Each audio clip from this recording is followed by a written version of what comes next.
Today is January the 31st, the last day of January. Thank goodness. It's been a rough one. It's about 17 degrees outside right now. But I had to get out of the house, so head up the shop a little bit and tore this carburetor apart on the Briggs & Stratton engine I've been working on. I determined it's a Model N engine by doing some research on the internet, and I believe this is what they call a flow jet carburetor. I've taken it apart, cleaned it up, and digging around in the parts bin I had a new old stock needle and seat, so I put that in. I don't know if it needed it or not, but I had it, so I put it in there. Of course, the needle and seat goes right in there. Adjusts the flow of the fuel, or shuts the fuel off to the carburetor when the bowl is full. Everything cleaned up real nice. I took the jet out of it, which goes in here, and that was kind of a booger to get out of there. Somebody else has been monkeying with this, probably me, and got this all buggered up in here.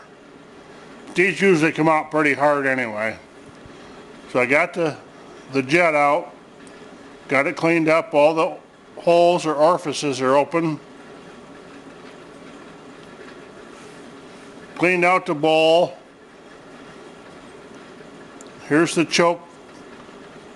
Choke is open, choke is closed. That seemed to work fine.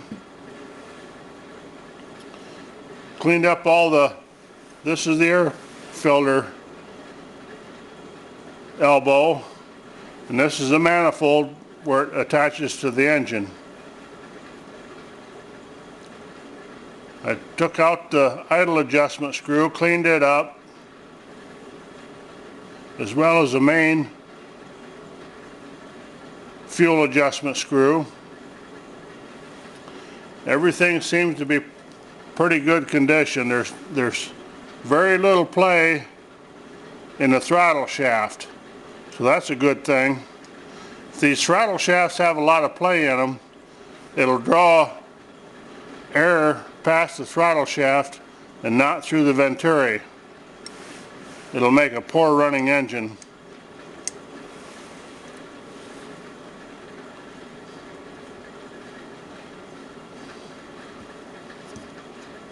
This is a breaker plate, or the side of the engine. Actually, this goes against the crankcase, seals everything up. Just a bronze bushing in here for a main bearing, which is fine, it's tight. Got all these parts cleaned up, and these are the usual Briggs & Stratton breaker points. There's a little plunger in here that opens and closes the breaker points. There's a cam on the crankshaft this plunger rides against and opens and closes these.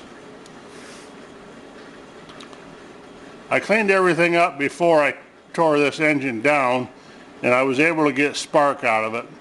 I didn't want to spend a lot of time on this engine. If the coil was bad, you can get a lot of money in these engines, and they're not worth a whole lot anyway. I cleaned the points up, and sure enough, I had good spark. No problem there. Condenser and everything seemed to work correctly.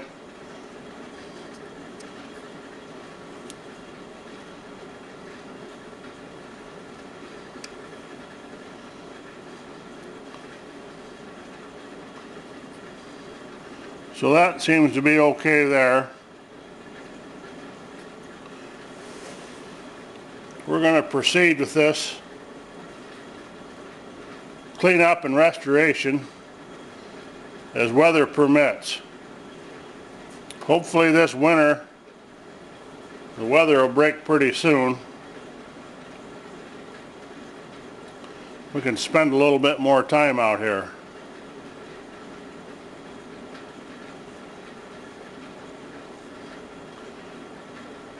Thanks for watching. If you got any questions, add a comment below.